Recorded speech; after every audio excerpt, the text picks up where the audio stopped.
So what's up? It's your boy Modo Nyoba once again. Welcome to Modo's house, and I have another video for you guys today. So I think for the last couple of videos I've not been at this particular point of the desk, and now this is just a follow-up video of the first video I did in this particular playlist. So if you go back to the first video I did a video about the controller that I use, and that is the Pioneer DDJ T1. So in that particular video I showed you guys the hardware or the physical part of it, from the mixer to the players, the effects section, the needle search, the outputs and the inputs, the connections, monitoring sections, and anything, the mic in and anything that goes with the controller.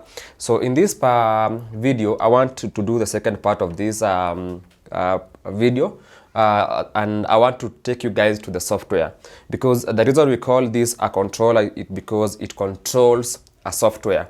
So for it to work, it needs a software. So this particular model, different controllers are built for different softwares. Some controllers can run a number of softwares. For example, the DDJ FLX6 can run Recordbox, can also run Serato. So we have some that can also run our other softwares by mapping, but this particular controller, I think so far a few guys have tried mapping it, but it has only worked with Traktor. So I think it's only works with what it was built for. So in this particular video I want to show you guys the software. I want to show you guys how the software looks like, and how the software syncs with the controller. Now, for just a disclaimer, I'm not going to be doing so much in terms of using the controller or the software itself for this particular video.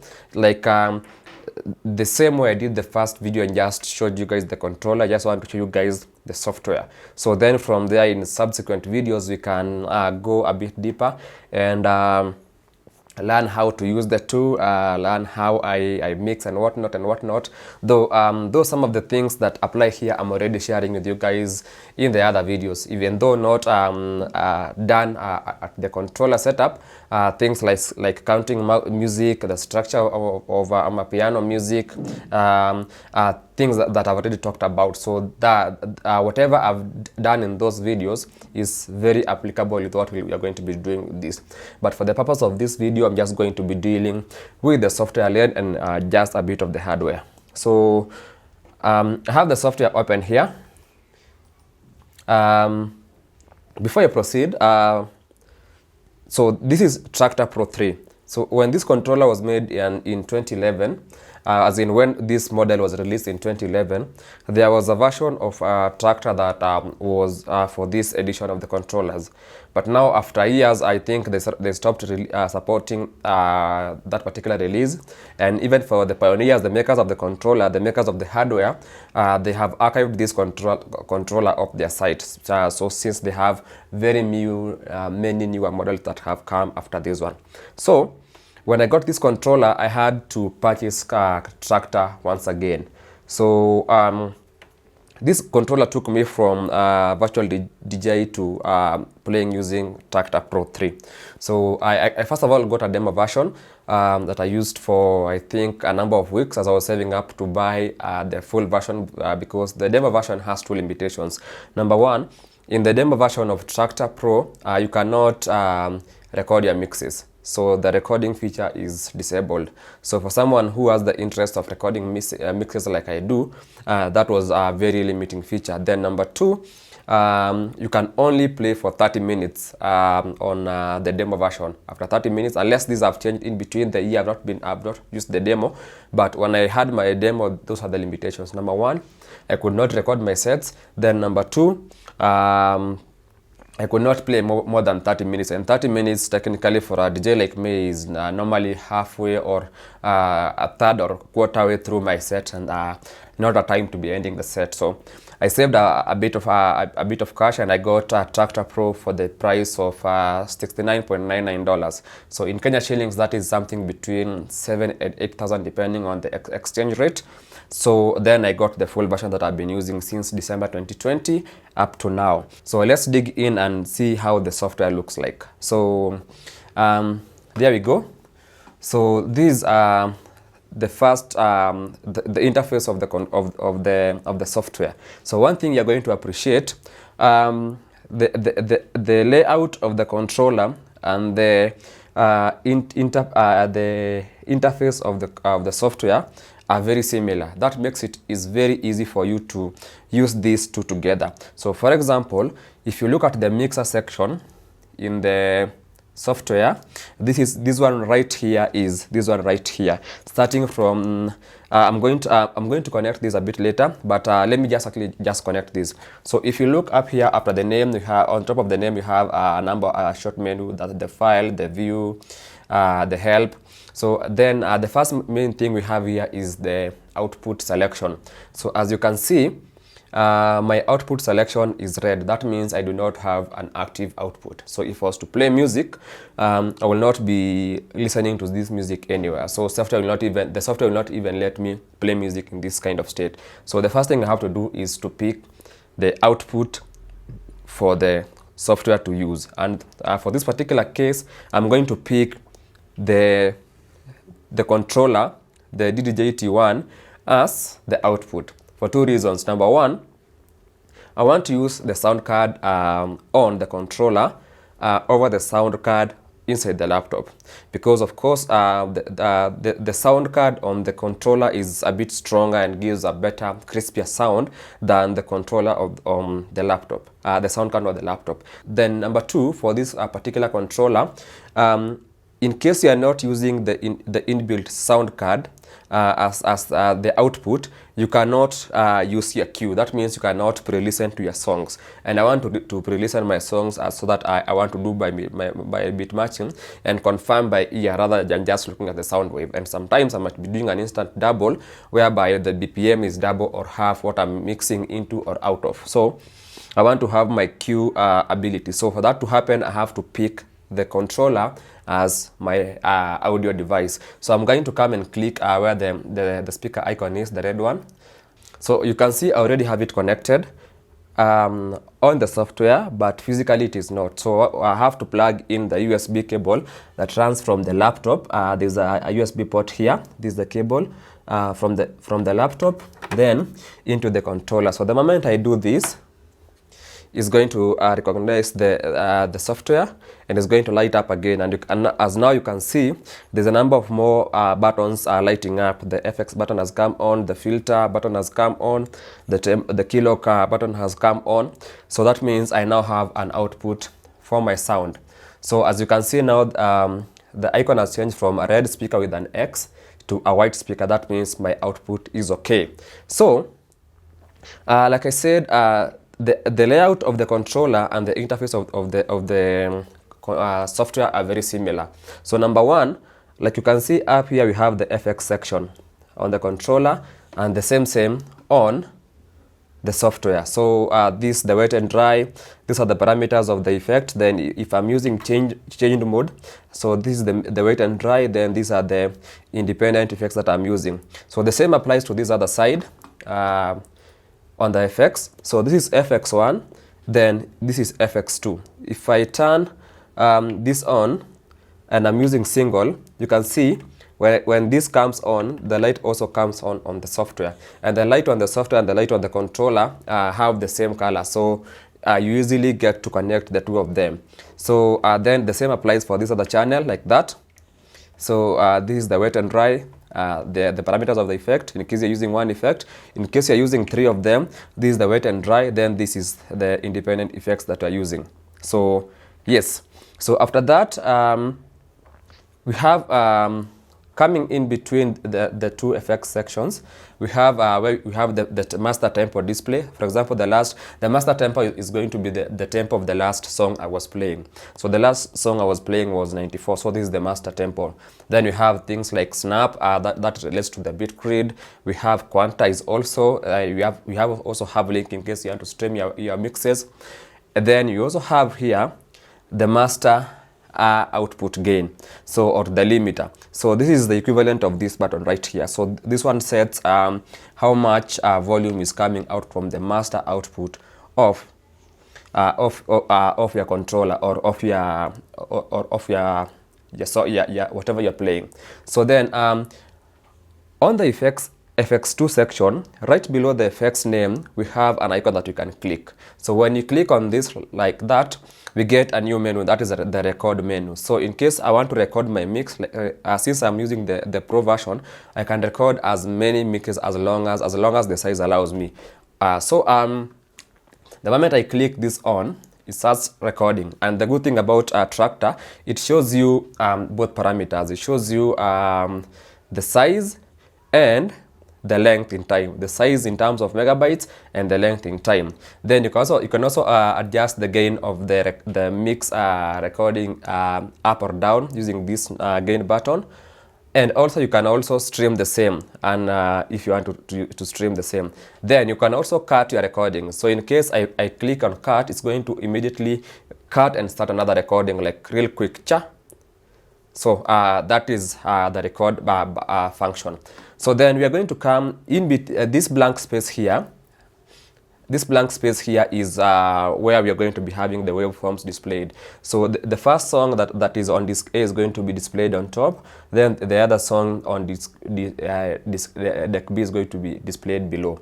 So I love this kind of parallel view whereby the waveforms sort of move over each other, because aligning them, especially if you're using the eye and the waveform, is very easy for this kind of view.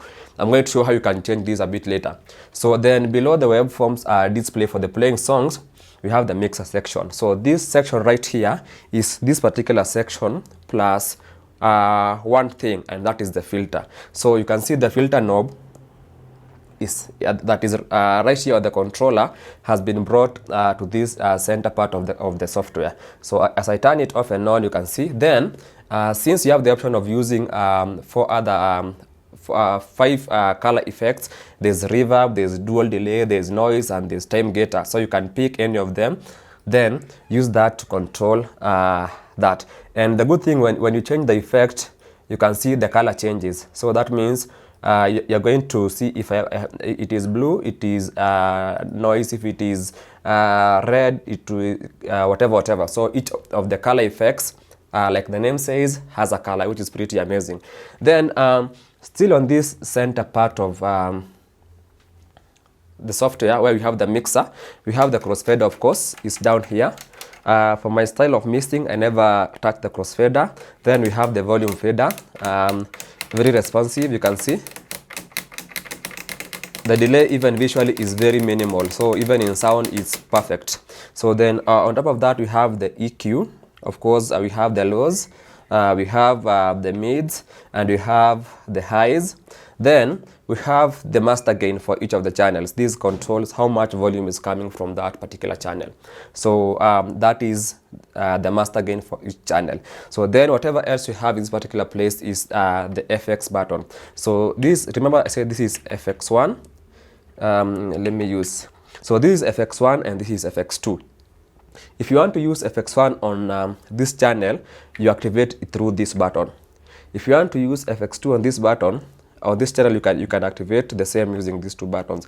So that means you can use both effects here at the same time, or one of them, or both of them on both channels at the same time. So you can see as you take them off and on, the mix-up section of the software is lighting, which is a good visual guide. So then on either side of the mixer section of the controller, we have the player section. That is where, of course, we have the play. This one right here. So supposing I had a song loaded, it will be playing. Then we have Q. So Q, this one here, right here. Then so then after the Q, we have a number of things. On top of the play button, we have the sync. So supposing I had my sync on here, the sync on here will be blue. That means this deck will be syncing to the master tempo. So then we have the sync, and you have the master tempo, which comes on only when you have a song loaded in this deck. So I hope up to there you're making sense. So then this is the pitch fader. You have one on each side for each of the decks. So in case you want to change the BPM of this song, the pitch fader is here. The BPM of the other song, the pitch fader is there.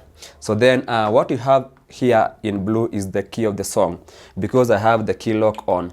So what the key lock does is it means it locks my key. So when I'm changing the BPM of my song, making it faster or slower, I want to ensure that the key of the song does not change. So that's why I have this one on in the controller, and I have it in blue in the player. So that means if I have a song loaded, what will be displaying here will be the key of the song, and that also enables me to pick my songs because I normally do harmonious mixing. So I mix my songs in key most of the time. So then below that we have a few features for bit gridding, for moving your bit grid in case the bit grid is wrong. So we are going to be doing a lot of these intensely sometime in the future. We are just talking it through. Then we have the volume down here, that is for the headphones and for the mix and for the cue. So this is the volume level for the headphones. Then this is the balance between the master and the cue, what do you want to listen to. So then lastly and most importantly, down there we have the file browser, or where you pick your songs. So if I click on my first songs like that, you can see as for me to expand this, I have the option of on the laptop I can press spacebar like that, or the same to undo. On the controller I can press the browse button, this one, like that. So then I can now rotate the browse button to go from one song to the other. So if I want to load say this song to this deck, I'm just going to go to it, then press load A, and it's going to come on top, and immediately you can see the waveform. So this is the waveform of the whole song. Then up here we have the waveform of the song as it moves. So I'm not going to bring the volumes up because of copyright issues, but when I'm playing, this is what happens. So then if I was to pick a song for the other deck, I'm just going to browse like that and load it in the other deck like that. So the deck is locked because it is playing. So I have to stop that, then load the song. So like that. So then Traktor has very nice color coding. By looking at the song, I can tell the song is at a bassy part, and if I bring it up like that, it sounds bassy. So Traktor has very good color coding. By looking at the song, I can tell that the song is at a bassy part because each color represents a particular range or frequencies of sound. So for example, green is mostly has vocals and words, and blues is high-pitched sounds. Then anything that is red, magentas, any shades of red is the bass and the kicks. So just by looking at the song, I can tell that in the next 4 bars, a kick is going to be coming into the song, or a bass line. So then I can use that to plan my mixing. Then also by looking at the wave song of the next song, I can now maybe match my BPM. So when you're a beginner and you don't know this business of queuing, these things like I am right about now, the option is as you grow, you are allowed to, and I used to do this also, you can mix by looking at the sound wave. So I can just look at the sound wave, then just time my song and make sure that it is on point. Then I can also use the sound wave and just by looking to align the songs together like that. So once I do that, I can just align the bit grids like just by looking like that. So let me just confirm it is in sync. Yes, it is. Yes. So just by looking like that and reading the color codes, you can tell these are bass, these are kick, these are snare, or this a heavy part of the song, or this a light part of the song. Then you can now plan your transitions. So when you get to the part of mixing and whatnot, I'm going to talk about this. And I think that is it for right about now. And then we have a number of tools here. The most important one is the history, because this is what I use to export my playlist. So if I go to history, every song that I've played before is going to be listed here for my session. So that is where the history comes in. And like that, I'm going to end this particular video here. So this is how the Traktor software looks like.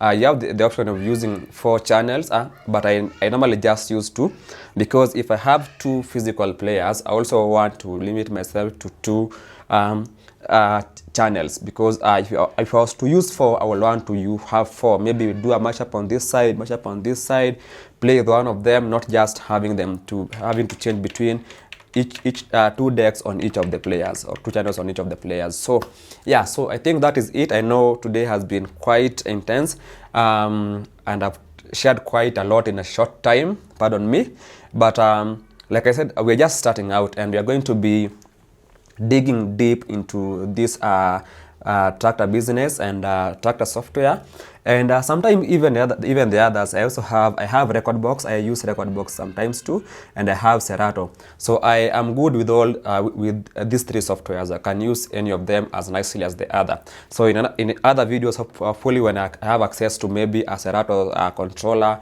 or record box controller, I can make videos concerning the same. But in the meantime, that is the introduction of the DDJ T1 and the Traktor Pro 3. So like I said, Traktor is not free, you have to purchase it, but the good thing is that the purchase can be used by 3 people.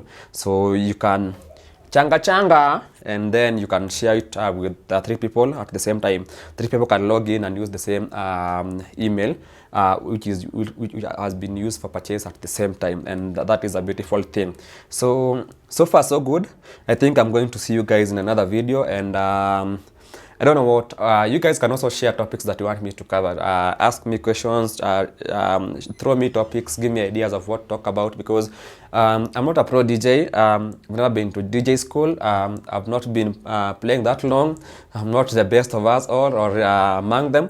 I just share the little that I know from how I think it works for me. So if there's something that you think I can maybe talk about, mention about, or even go research about, it would be nice to have you, and nice to have that, so that I can get to have more meaningful content for you guys. So like I said, today we are just getting to learn the software. Then in other sessions to come, we are going to start mixing out. So I want to thank the guy of the songs, that is Waf is I'm going to share his link in the description. Check out his music. At least I have some Kenyan made songs that I can be using to teach you with. So it has been nice having you over. Thank you for watching the video. See you guys in the next video, in the next episode of Modo's House, where we talk about anything matter house music. And I am done.